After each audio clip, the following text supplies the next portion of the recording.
Okay, that seems like it's working. PB? Yeah. Okay.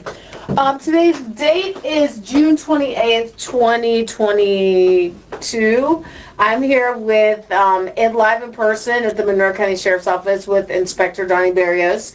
And joining us via Zoom is, could you please state your name for the record?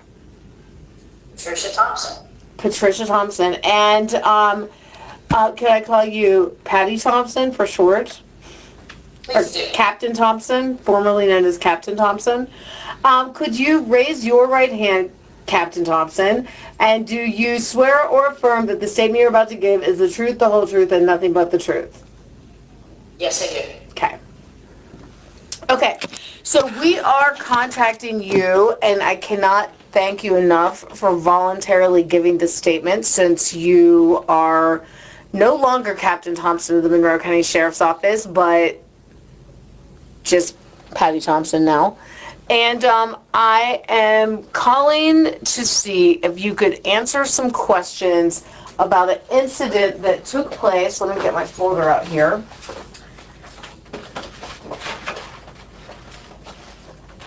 Regarding a gentleman named Adam Robinson on 2/26/2021. So about a year, we're talking like last year, right? In February. Do you recall encountering him when you were captain of Cudjoe Station in Key West, Monroe County? Sorry.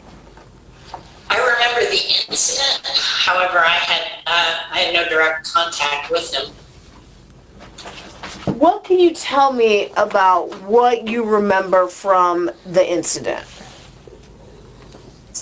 Yeah, happy to. I was in my office at the Cudjoe Station. I believe the Lieutenant Tom Walker, and Brenda Weingarten were in the station also. I don't think anyone else was there. I was in my office working on a monthly report. I was crunching numbers. It was something I was struggling with. That much I remember. Right. And Brenda came back from the front office, the reception area, and she was clearly upset. And she explained, now, my office looked directly into Lieutenant Walker's office. I'm going to refer to him as Tom. And she stood in the hallway between our two offices. I'm not sure if she was talking directly to him or to me, but I could tell that she was upset. And what she explained was that someone had just been in the lobby and kind of caught her out in front in the, it's not really a man trap or an effective security vestibule out front. It's just a lobby. And she had been out there cleaning. We were still in the throes of COVID, so masks, and she was, sanitizing the front space. When the individual came in and wanted to make a complaint on a couple of road patrol deputies who something traffic related, he objected to some way that they had maneuvered vehicles or something during a traffic situation. But what concerned her was his behavior, and she found him to be aggressive and threatening, and he was using his phone to record his encounter with our administrative personnel. She said that she was scared. She said she took his information and instructed him. She was able to de-escalate by instructing him to take the complaint and go down to internal affairs. That our office had limited staffing. I think Joe was out. She was either out just for the day, or that was a point in time where she was on FMLA. But Brenda was alone in the office, and I think Brenda might have done a cleanup or something that morning. I know it wasn't a normal office day at the station. So she sent him on his way, but she was very clear that he was very upset, and that she felt threatened by him. So I walked out the back door. I thought, well, if he's going to go down to headquarters, we should probably warn them that he's coming in hot, and he's upset, and they should know that he's on his way down there to make a complaint. So I walked out the back door. He was on a motorcycle. He had a woman on the back of the motorcycle, and he was already out on the side street getting ready to pull out onto US 1. So I wrote down his license plate number, and I started to walk back into the station. I think Lieutenant Walker, I think Tom went with me, or was holding the door or something. Anyway, as I get back to the door, I hear him yelling at me from the intersection. Hey, you can't do that. Get back here. I want to talk to you. You can't do that. And I thought, oh no, no, we're not having that. So I went back into the station. Part of the reason that I went back into the station immediately was because Brenda had already told us that he had been recording her. And when I first got to the Pedro station, I was both alarmed and concerned at the lack of physical security measures in the station. There were no cameras, no alarms, nothing. And as a regular course of business, as the station captain, I don't wear a body-worn camera. Lieutenant Walker doesn't wear a body-worn camera, and so it was pretty clear to me at this point from the way, based on the contact that the confrontation that Brenda had described, and the way he was then addressing us. He's an amateur police agitator. He was someone who was looking for an argument and a confrontation. And without the benefit of our own cameras to record any of that, I opted not to engage in one. So I went back in the building. He came back into the parking lot, got off his motorcycle, and although we couldn't see outside, unfortunately, because we didn't have any cameras, anyway, I went back to work, but I guess he turned around and came back into the parking lot, and the next thing I hear is boom, boom, boom on the side door to the station that is restricted access for patrol officers, and there's a biometric on there, so that's not a public access, public entrance. But he was pounding on the door, demanding to be let in, demanding for us to open the door, and basically acting like a fool. He went around the building, pounding on the doors and windows. And so I instructed Brenda, look, come out of the front lobby, put the, office closed notice on the door. We're not going to get into it's not my first rodeo. I've run into police agitators before, both amateur and professional.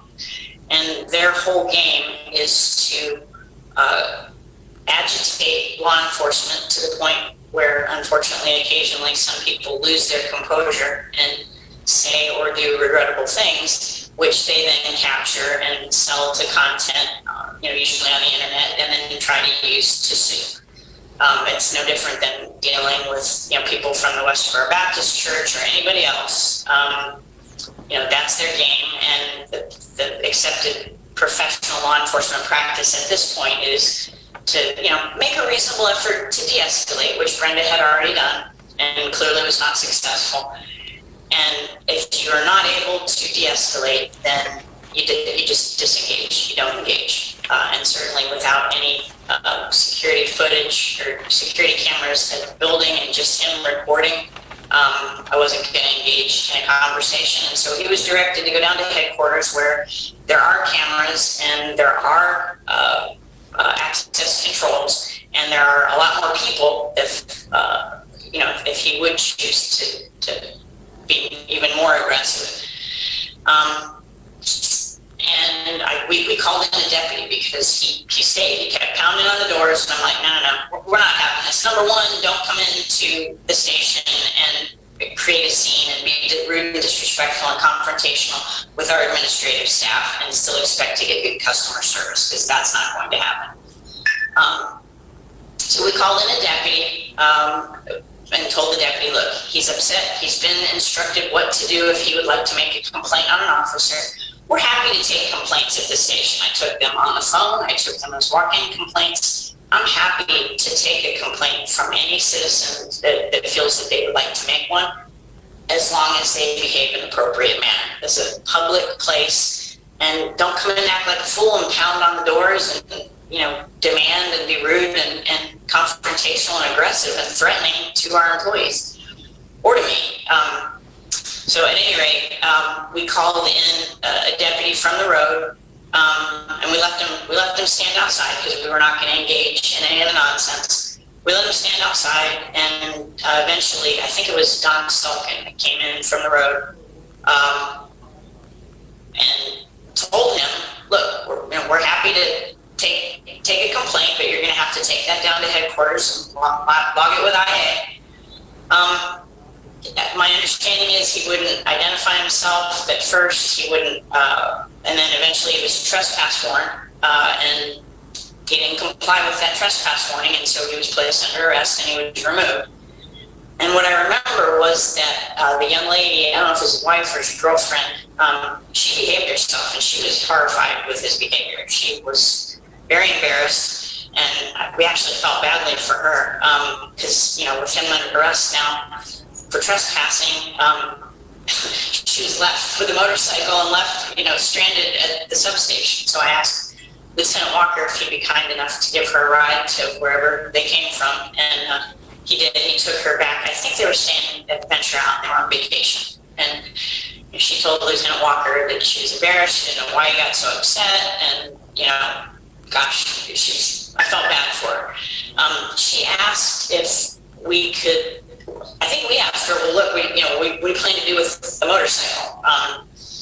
We would have been within our rights to have towed the motorcycle, but there was no need for that. It wasn't taking up that much space. So we told her, look, he may bond out, make whatever arrangements. If you need to leave it there for a day or two, that's fine. We'll kind of keep an eye on it, and we won't have it towed because that's just another unnecessary expense. And that was the last I heard of it until I was made aware that that he had sold his content, obviously, to a professional police agitator who had put it online, and that it was circulating. And so I did watch that, and it's a heavily edited, extremely one-sided capture of what took place. Conveniently, he left out all his door banging and threatening behavior. Prior to getting everybody else pulled up, and he simply showed, his side. But that's kind of the game. Make police look like they're mistreating you, like they're being unreasonable, and unfortunately, some people buy into that nonsense. So, anyway, what are your questions? Did you, after this happened, I'm showing you on, I don't know if you can see that, did you then, because you were concerned about his behavior, issue what we call a situational awareness bulletin? Do you know did you do this, or did you have Sergeant Walker do it? Or, Lieutenant Walker. I'm sorry, Lieutenant Walker? I believe Lieutenant Alvarez put those out, but yeah, I instructed that we make a notice in case he decided he was going to try this at another substation, or try to confront an individual patrolman out on the road. Yeah, I wanted the others to be aware that he was out there and that he was angry and that he was recording and he was going to try to get in people's faces and cause an issue. Whenever the decision to contact a road deputy, in this case it was Deputy Stulkin, whenever that decision was made, who actually reached out and spoke to Deputy Stulkin? Do you recall who gave him the briefing on what was going on? It wasn't me. I don't recall if it was Lieutenant Walker or if Lieutenant Walker called dispatch and asked them to just send somebody. I don't recall. Okay. So, Captain Thompson, do you have any kind of specialized background in like a threat assessment sort of situation? Yeah, I do behavioral threat assessments as an independent consultant. Part of my training in the Bureau was in crisis management, and I've continued that education to become a member of the Association of Threat Assessment Professionals. Okay. And so did you, based on your professional, exceptional training, believe that Adam Robinson presented a threat to the Cudjoe substation that day. Yeah, his behavior was unnecessarily aggressive and confrontational and threatening. I'm not aware that he became physically aggressive, but I am well aware that both the clothing he was wearing and the saddlebags on a motorcycle he was driving were more than capable of concealing weapons. Because our lobby is not secure and because the glass separated him from a view of our administrative staff and the interior into the office building is not bulletproof, or was not at the time bulletproof, or with equipped with any type of security or safety features. The possibility of him, it's not unheard of, unfortunately, in this day and age, that people do attack police stations when they're angry. We did not know if he was armed. We did know he was very angry, but did not know if he was armed. And I simply wasn't willing to risk the safety of the station or our administrative personnel by having him back into the building in the very angry, agitated, irrational state that he was in. And to be clear, Captain Thompson, when you're talking about his anger and his agitation and all of these descriptors that you're using, are you talking about his activities not caught on camera? Is that correct? Like not the ones we see on the video, but you're testifying to things that are not captured on that video. Oh, absolutely. That video was, or at least what I saw was heavily edited and just showed him in the early stages of this encounter with Brenda Weingarten out front. It did not reflect him screaming at Lieutenant Walker and I when we captured his, just went out to capture his license plate number. It did not capture him storming around the substation, banging on all the doors and windows, demanding to be let in. None of that was captured. Pardon me. Okay. Those are all the questions I have, but I'm here with my co-inspector. You're inspecting. Co-inspector, Director Barrios, and I'm going to see if he has any follow-up questions for you. Director Barrios. Yes, Captain Thompson, when this incident occurred, did you make any requests through dispatch regarding criminal history on this subject? I think I asked Lieutenant Walker to, and that was the purpose of going out to get the license plate number. We wanted to, do our best to positively identify him, and that for multiple purposes. We wanted to know if he had a criminal history, if he had a valid driver's license, kind of the usual, but also to identify him to both headquarters, assuming that he was going to continue with his intent to file a complaint, which is well within his right. We just wanted to identify him, see if he had any prior history of weapons or domestic violence, anything aggressive along those lines. I did not personally contact dispatch to make those requests. As the station captain, I instructed the station commander, the lieutenant, to have the license plate run, identify him, get a criminal history, and to let headquarters know that he was on the way. And then after we learned that he pushed it far enough to get himself arrested, it was at that point that I instructed the intelligence bulletin to go out to notify everybody of his presence and the possibility that he could show up again.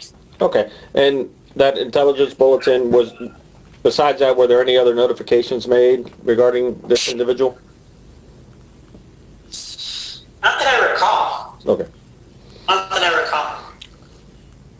I don't have anything further. Okay, so Captain Thompson, if it's okay with you, could we just have you remain on under oath, and then if we have follow-up questions for you, we will be reaching out to you. You know how that goes, and we will be able to do the follow-up without doing this whole Zoom thing. Does that work for you? You can remain under oath. Yeah, if there's anything else, follow-up, but. And it's still an ongoing investigation, and I'm sure she'll tell you, please don't talk about it to anybody else until the investigation's complete. And I don't have to tell you that because Director Barrios just did. So we're going to end this interview at 12:25.